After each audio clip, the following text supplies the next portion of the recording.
Hi every one, welcome to facts about stocks.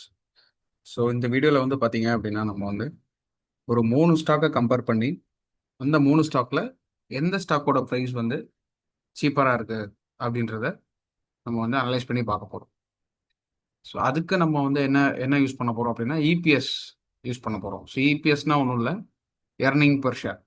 ஓகேங்களா? So earning per ஷேர்னா ஒரு ஒரு stock வந்து ஒரு ஷேருக்கு எவ்வளோ ஏர்ன் பண்ணுது அப்படின்றது தான் இபிஎஸோட கான்செப்ட். ஸோ இப்போ நம்ம வந்து இதை வச்சு மட்டுமே வந்து ஸ்டாக் சீப்பராக இருக்குது பை பண்ணிடலாம் அப்படின்ற டெசிஷன் எடுக்கக்கூடாது. ஸ்டாக் ரொம்ப ஹை வேல்யூவாக இருக்குது அப்படின்னு சொல்லி நம்ம செல்லும் பண்ணிடக்கூடாது.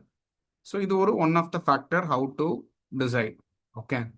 ஸோ இதை தவிர வந்து பார்த்தீங்கன்னா வந்து பிஇ ரேஷியோ வச்சு செக் பண்ணணும், டெட் இருக்கான்னு பார்க்கணும், எர்னிங்ஸ் க்ரோத் எப்படி இருக்குன்னு பார்க்கணும், இப்படி நிறைய ஃபேக்டர்ஸ் இருக்குது. ஸோ இந்த வீடியோவில் நம்ம வந்து இபிஎஸ் கம்பேரிசன் மட்டும் பார்க்கலாம். ஸோ அதுக்கு நான் வந்து பார்த்தீங்கன்னா ஒரு 3 கம்பெனிஸ் வந்து எடுத்திருக்கேன். ஸோ என்னென்ன கம்பெனிஸ் அப்படின்னு பார்த்தீங்கன்னா, ஒன்று எம்ஆர்எஃப், இன்னொன்று பால்கிருஷ்ணா இண்டஸ்ட்ரீஸ் அண்ட் இன்னொன்று சிஎட். இந்த மூணுமே எதனால் சூஸ் பண்ணியிருக்கோம் அப்படின்னா, ஸோ மூணுமே வந்து பேர் கம்பெனிஸ், அது காம்படிட்டர்ஸ். ஸோ 3 பேருமே வந்து பார்த்தீங்கன்னா இந்த டயர் மேனுஃபேக்சரிங் அந்த இதுலேயே தான் இருக்காங்க. ஸோ ஹை டயர் பிஸ்னஸில் தான் இருக்காங்க. ஸோ இப்போ நம்ம வந்து எப்படி கம்பேர் பண்ணலாம் அப்படின்னா, ஸோ நார்மலாக வந்து நம்ம பார்க்கும்போது எப்படி தெரியும்? ஸோ இப்போ எம்ஆர்எஃபோட ப்ரைஸ் வந்து பார்த்தீங்கன்னா 1,29,000. ஓகேவா? அதே பால்கிருஷ்ணா வந்து பார்த்தீங்கன்னா 2,200 இருக்கு. ஸோ இப்போ இந்த ரெண்டையும் கம்பேர் பண்ணும்போது ஆட்டோமேட்டிக்காக நம்ம என்ன நினைப்போம்? பால்கிருஷ்ணா தான் வந்து சீப்பராக இருக்கு அப்படின்னு நினைப்போம். ஸோ அப்போ நம்ம வந்து இதை எப்படி இபிஎஸோட ஃபார்முலா யூஸ் பண்ணி எப்படி இதை நம்ம வந்து இதில் எது வந்து கம்மியாக இருக்குது, ஒரு ரியாலிட்டியாகவே என்ன எதில் எந்த ப்ரைஸ் வந்து சீப்பராக இருக்குது அப்படின்றத நம்ம வந்து பார்க்கலாம். ஓகேவா? ஸோ இது எப்படி பார்க்கலாம் அப்படின்னா, ஒரு எக்ஸல் ஷீட் எடுத்துக்கோங்க. ஸோ அதில் நான் இப்போ வந்து இபிஎஸ் அப்படின்னு டைப் பண்ணிக்கிறேன். இன்னொரு செல்லில் ஸ்டாக் ப்ரைஸ் அப்படின்னு டைப் பண்ணிக்கிறேன்.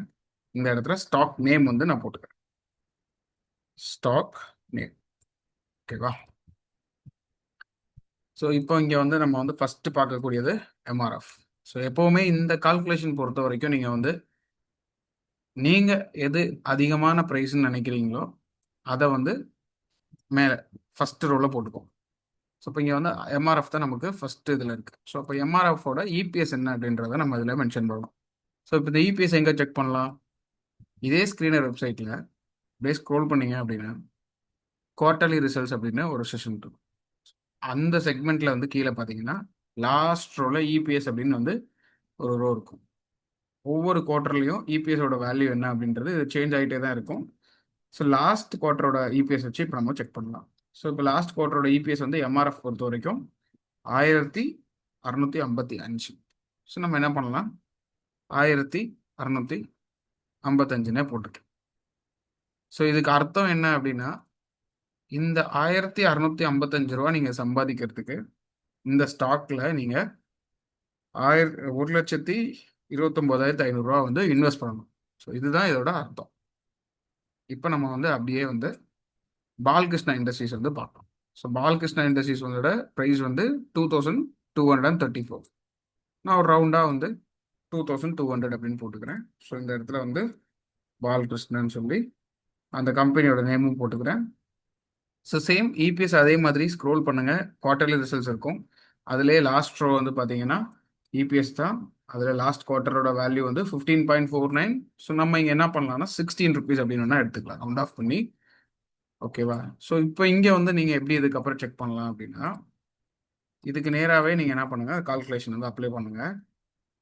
ஒன்றும் இல்லை, இபிஎஸ் எம்ஆர்எஃப் ஓகேவா டிவைடட் பை பால்கிருஷ்ணாவோட இபிஎஸ், இதை டிவைட் பண்ணீங்க அப்படின்னா உங்களுக்கு ஒரு வேல்யூ கிடைக்கும். ஸோ இப்போ நம்ம என்ன பண்ணணும், இந்த வேல்யூ வச்சு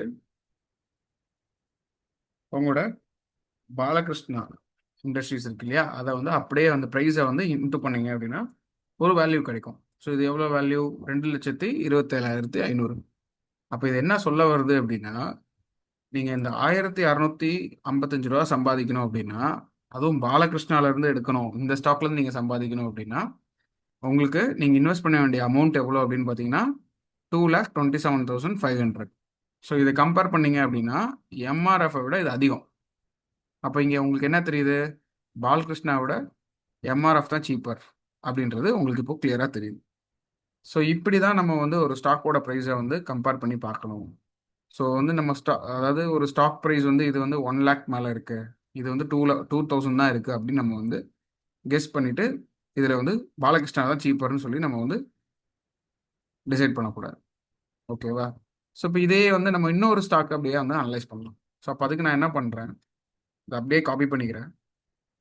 ஸோ இந்த இடத்துல அப்படியே காப்பி பண்ணி பேஸ்ட் பண்ணிக்கிறேன். ஜஸ்ட் கம்பெனி நேம்ஸ் மட்டும் நம்ம மாற்றிக்கலாம். ஸோ இப்போ இங்கே வந்து நம்ம என்ன பண்ணலாம் அப்படின்னா, பாலகிருஷ்ணா ஃபஸ்ட்டு பார்த்தோம். ஸோ பாலகிருஷ்ணா எம்ஆர்எஃப் பார்த்தோம். இப்போ பாலகிருஷ்ணாவும் சிஏட்டையும் நம்ம வந்து பார்த்தோம். ஸோ இப்போ இங்கே வந்து எது ஹையர் ப்ரைஸாக இருக்குது, ஸ்டாக்கோட ப்ரைஸ் வந்து பார்த்தீங்கன்னா இங்கே 2,200, சிஎட் வந்து 3,000, நியர்லி 500 இருக்குது, 3,500 இருக்குது. ஸோ அப்போ ஃபஸ்ட்டு நம்ம வந்து சிஎட் எடுத்துக்கலாம். அப்போ நீங்கள் இங்கே என்ன பண்ணுங்கள், அதே சிஎட் அப்படின்னு நீங்கள் வந்து நேம் மாற்றிக்கோங்க. ஸோ இப்போ சிஎட்டோட இபிஎஸ் வந்து உங்களுக்கு லாஸ்ட் குவார்ட்டரில் வந்து பார்த்தீங்கன்னா 60 ருபீஸ் வரைக்கும் கொடுத்துருக்காங்க. So quarterly results, last row EPS, so 60 ருபீஸ் வந்து கொடுத்துருக்காங்க. ஸோ அப்போ இந்த இடத்துல நீங்கள் என்ன பண்ணுங்கள், 60 அப்படின்னு அப்டேட் பண்ணிடுங்க. இப்போ ஸ்டாக்கோட ப்ரைஸ் வந்து அப்டேட் பண்ணணும். இங்கே வந்து 3,490, நம்ம 3,500 இருந்து எடுத்துக்கலாம். பாலகிருஷ்ணா சேம் இபிஎஸ் அதே தான்.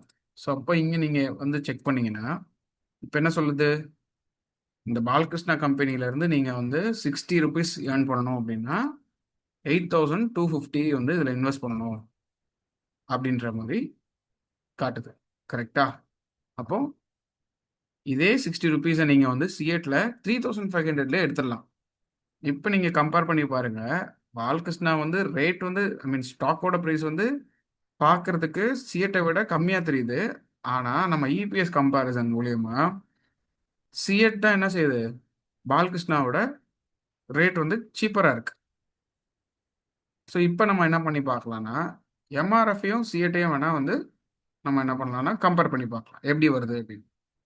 ஸோ இப்போ நான் என்ன பண்ணுறேன், சேம் அதே மாதிரி ஒரு இதை காப்பி பண்ணிக்கிறேன். ஸோ இப்போ இங்கே நம்ம வந்து சிஎட்டை தான் கம்பேர் பண்ணி பார்க்க போகிறோம். ஸோ சிஎட்டோட வேல்யூ ஜஸ்ட் அப்படியே வந்து பாலகிருஷ்ணாவை சேஞ்ச் பண்ணுறேன். ஸோ அப்போ இங்கே பாருங்கள், எம்ஆர்எஃப்ல 1,655 ரூபா சம்பாதிக்கணும்னா நீங்கள் 1,30,000 நியர்லி வந்து இன்வெஸ்ட் பண்ணணும். அதே 1,655 நீங்கள் சம்பாதிக்கிறதுக்கு சிஎட்ல உங்களுக்கு 96,500 இன்வெஸ்ட் பண்ணாலே போதும். ஸோ அப்போ கம்பேர் பண்ணி பார்க்கறதுல இந்த 3 ஸ்டாக்ல சிஎட் தான் வந்து நமக்கு சீப்பர் அப்படின்றது ஒரு ஐடியா கிடைக்குது. ஸோ இப்படி தான் வந்து இபிஎஸ்ஸை வச்சு நம்ம வந்து ஒரு ஸ்டாக்கோட ப்ரைஸ் வந்து சீப்பராக இருக்கா இல்லைன்னா ரொம்ப ஹை வேல்யூவாக இருக்கா அப்படின்றத வந்து நம்ம வந்து அனலைஸ் பண்ணி தெரிஞ்சுக்கணும். ஸோ இப்போ இதுக்காக வந்து சிஎட்டை வந்து நம்ம போய் வாங்கலாம் அப்படின்றது அர்த்தம் கிடையாது. இப்போ சிஎட் மாதிரி இன்னும் 2-3 பேர் கம்பெனிஸ்லாம் இருக்கும், நம்ம அனலைஸ் பண்ணணும். ப்ளஸ் சிஎட்டோட வந்து எர்னிங்ஸ் க்ரோத் எப்படி இருக்குன்னு பார்க்கணும், டெட் வச்சுருக்காங்களா, ஷேர் ஹோல்டிங் பேட்டர்ன் எப்படி இருக்குன்னு பார்க்கணும். இப்படி நிறைய ஃபேக்டர்ஸ் இருக்குது. ஸோ அதெல்லாம் நம்ம வந்து அடுத்தடுத்த வீடியோஸில் பார்க்கலாம். ஸோ இப்போ இந்த வீடியோ மூலயமா நீங்கள் வந்து இபிஎஸ் வந்து எப்படி பார்க்கலாம், இபிஎஸ் வச்சு எப்படி ஸ்டாக்கோட ப்ரைஸை இது பண்ணலான்னு தெரிஞ்சுருப்பீங்க. இந்த வீடியோ வந்து உங்களுக்கு பிடிச்சிருக்கும்னு நான் நம்புகிறேன். ஸோ இதை வந்து உங்கள் ஃப்ரெண்ட்ஸ் அண்ட் ஃபேமிலிக்கும் ஷேர் பண்ணுங்கள். அண்ட் வீடியோ பார்க்கும்போது நீங்கள் சப்ஸ்கிரைப் பண்ணாமல் பார்க்குறீங்கன்னா சப்ஸ்கிரைப் பண்ணி சப்போர்ட் பண்ணுங்கள். அண்ட் தேங்க்ஸ் ஃபார் வாட்சிங். வேறு ஏதாவது இதே மாதிரி ஸ்டாக்ஸ் வந்து உங்களுக்கு நான் வந்து பண்ணணும் அப்படின்னா கமெண்ட்ஸில் மென்ஷன் பண்ணுங்கள். நெக்ஸ்ட் வீடியோவில் கண்டிப்பாக நான் அது போடுறேன். Thank you every one.